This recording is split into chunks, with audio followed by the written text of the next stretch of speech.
Welcome back to my channel. ನಾನು Basavaraj D. ಇವತ್ತಿನ ಪ್ರಶ್ನೆ, what is the progressive wave and derive the expression for the intensity of progressive wave. ಇದು 2023 NEP ಒಳಗಡೆ ಕೇಳ್ತಕ್ಕಂಥ ಪ್ರಶ್ನೆ ನಿಮಗೆ. Expression for the intensity of progressive wave. ನಾವು progressive wave ಅಂತಂದ್ರೆ ಲಾಸ್ಟ್ ಕ್ಲಾಸಲ್ಲಿ ನಾವು ಡಿಸ್ಕಷನ್ ಮಾಡಿದ್ದೇವೆ. ಅಲ್ಲಿಂದ ಒಂದು ಡೆಫಿನೇಷನನ್ನು ಬರ್ಕೋರಿ. ವಾಟ್ ಈಸ್ ದ ಡೆರಿವೇಟಿವ್ ಅಂತಂದರೆ what is the progressive wave ಅಂತಂದಾಗ ಈಗ ಜಸ್ಟ್ ನಾವು derivation for the intensity of the progressive wave ನೋಡೋಣ. Let us consider the progressive wave travelling along the X axis with velocity v. It is represented by ಆ progressive ವೇವ್ನ ಯಾವ ಥರ represent ಮಾಡ್ತೀವಿ ರೀ? y = a into sine 2π/λ into vt minus X. ಇದನ್ನು ನಾವು equation number 1 ಅಂತೇಳಿ ಕನ್ಸಿಡರ್ ಮಾಡೋಣ. And where y is the displacement at any time t. y ಅಂದರೆ it indicates the sum displacement in the instant of time. Distance X, ಎಷ್ಟು distance travel ಆಗಿದೆ ಅಂದರೆ that is equals to x from the same region, and a is the amplitude. Some reason a ಅಂದರೆ ನಮಗೆ ಇಲ್ಲಿ a is the amplitude of the wave. a is the amplitude of the wave, y is the displacement, and x is the distance. ಅಂದರೆ ಇಲ್ಲಿ ಏನು x ಇದ್ದಾರೆ, it gives the distance from the some points. Distance from some point. Okay, ಈಗ ನಾವು particle ವೆಲಾಸಿಟಿನ find out ಮಾಡಬೇಕು.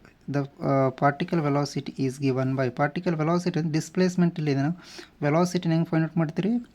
Rate of change of displacement. So dy/dt as per the basic formula. And ನಮಗೆ ಬೇಕಾಗಿರೋದು velocity, distance divide by the time. ಇದು displacement ಇರೋದನ್ನು dy/dt ಮಾಡ್ತೀವಿ. ಈ ಒಂದು equation differentiation with respect to T ಮಾಡಿದಾಗ ನಮ್ಗೆ ಬರ್ತಕ್ಕಂಥ ಆನ್ಸರ್ ಏನು ರೀ? a into differentiation of sine is cos. ಹೌದಾ? Differentiation of sine is cos 2π/λ into vt minus X into the whole term ಹೊರಗಡೆ ಬರ್ತದೆ 2πv ಇಂಟು ಟಿ. ಯಾಕಂದ್ರೆ ನಮಗೆ ಇಲ್ಲಿ ಟಿ ಜೊತೆ ಏನಿದೆ, ಟಿ ಜೊತೆಯಲ್ಲಿರ್ತಕ್ಕಂಥದ್ದು ವಿ. ಡಿಫ್ರೆನ್ಸಿಯೇಷನ್ ಮಾಡಿದಾಗ ಬಂದಿದ್ದು ನಮ್ಗೆ 2πv/λ. So differentiation of displacement ಅಂದರೆ y with respect to t ಅಂದರೆ a into cos 2π/λ vt minus X into 2π/v into /λ. ಇದನ್ನು ನಾವು ಇಕ್ವೇಷನ್ ನಂಬರ್ 2 ಅಂತೇಳಿ ಕನ್ಸಿಡರ್ ಮಾಡೋಣ. Next, consider the unit area of the thin layer of media. ಯಾಕಂದರೆ ಇಲ್ಲಿ progressive wave ಒಂದು ಮೀಡಿಯಾದೊಳಗೆ travel ಆಗ್ತಾ ಇದೆ. ಅಲ್ಲಿಂದ ಒಂದು ಸ್ಮಾಲ್ ಯೂನಿಟ್ ಏರಿಯಾನ ಕನ್ಸಿಡರ್ ಮಾಡೋಣ. The thickness is dx. ಇದ್ರ ಥಿಕ್ನೆಸ್ ಎಷ್ಟಿದೆ ನಮಗೆ? It is a dx. Distance from the a is the distance x from the origin. ನಮ್ಗೆ ಇಲ್ಲಿಂದ ಲೈಟ್ ಒರಿಜಿನ್ ಆಯಿತು ಅಂದರೆ ಇದು ಟ್ರಾವೆಲ್ ಆಗ್ತಕ್ಕಂಥ ಮೀಡಿಯಾ ಏನಿದೆ, this is our distance. Okay, ಈ ಥಿನ್ ಏರಿಯಾದ್ದು dx ಆಯ್ತು ನಮಗೆ. Direction of propagation and perpendicular to the direction of propagation. ಇದು ಯಾವುದಕ್ಕೆ ರೀ? ಪರ್ಪೆಂಡಿಕ್ಯುಲರ್ ಆಗಿ ಲೈಟು ಮೂವ್ ಆಗ್ತಾ ಇದೆ ನಮಗೆ. ಸೊ ಇಲ್ಲಿ rho is the density of the medium.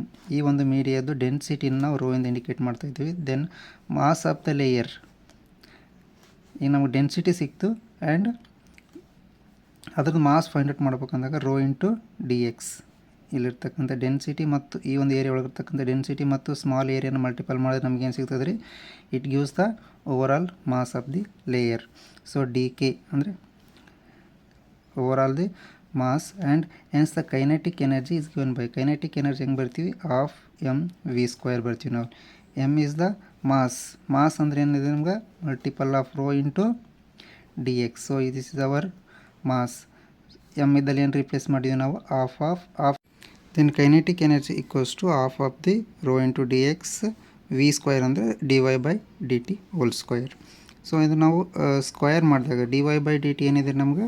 dy/dt equal to a into cos theta 2π/λ into vt minus X into 2π/λ into v. ಇದನ್ನು ನಾವು ಸ್ಕ್ವಯರ್ ಮಾಡಿದಾಗ ನಮ್ಗೆ ಏನು ಬರ್ತದೆ? 2 into π² a² rho into n² cos² 2π/λ vt minus x into dx. So we know that the total energy ನಾವು ಯಾವ ಥರ ಬರ್ತೀವಿ ರೀ, it is equals to kinetic energy plus potential energy. ಇವೆರಡು ಏನಾಗ್ತವೆ, kinetic energy potential energy equals to constant. Hence the total energy dE for the layer considered must be equals to the maximum value of the kinetic energy. ಅಂದರೆ total energy kinetic energy plus potential energy D ಏನಿತ್ತಲ್ವ that is equals to the ಈ layer, ಆ layer consider ಮಾಡಿ that is equals to the maximum value of the kinetic energy. So D is the maximum value of kinetic energy. D ಅಂದೇನಿಲ್ಲ ನಮಗೆ, it is total energy. Maximum energy ಏನು ಮತ್ತು 2 square pi square A square N square into rho into D x. Hence the energy considered in the length v is obtained by the integrating this x equals to 0 to x equals to v. ಈಗ some ಲಿಮಿಟನ್ನು apply ಮಾಡ್ತಾ ಇದ್ದೀವಿ ನಾವು ಅದರ length find out ಮಾಡೋದಕ್ಕೆ. So E is the total energy, integration of 0 to v, limit 0 to v, 2 square pi square a square n square rho into D X. So ನಮಗಿಲ್ಲಿ variable ಏನಿದೆ, only X is the variable.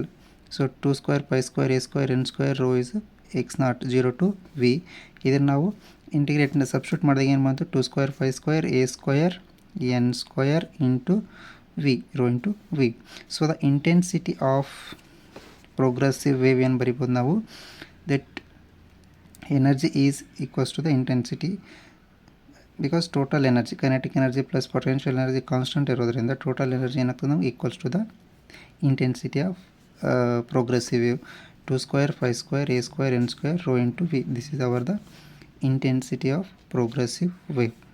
ನೀವು 5 ಮಾರ್ಕ್ಸ್ಗೆ ಇಲ್ಲಿ ಮಟನು answer ಬರೀಬೇಕಾಗ್ತದೆ. In case 2 ಮಾರ್ಕ್ಸಲ್ಲಿ ಏನಾದರೂ direct formula ಕೇಳಿದರೆ ಈ ಫಾರ್ಮುಲಾ ನೀವು ಡೈರೆಕ್ಟಾಗಿ ಬರೆದ್ರು ಅಡ್ಡಿಲ್ಲ. ಅಲ್ಲಿ ನೀವು ಎನ್ ಅಂದರೆ ಏನು, ರೋ ಅಂದರೆ ಏನು, ವಿ ಅಂದರೆ ಏನೋ ಡಿಸ್ಕ್ರಿಪ್ಷನ್ನ ಮೆನ್ಷನ್ ಮಾಡೋಕ್ಕಾಗ್ತದೆ.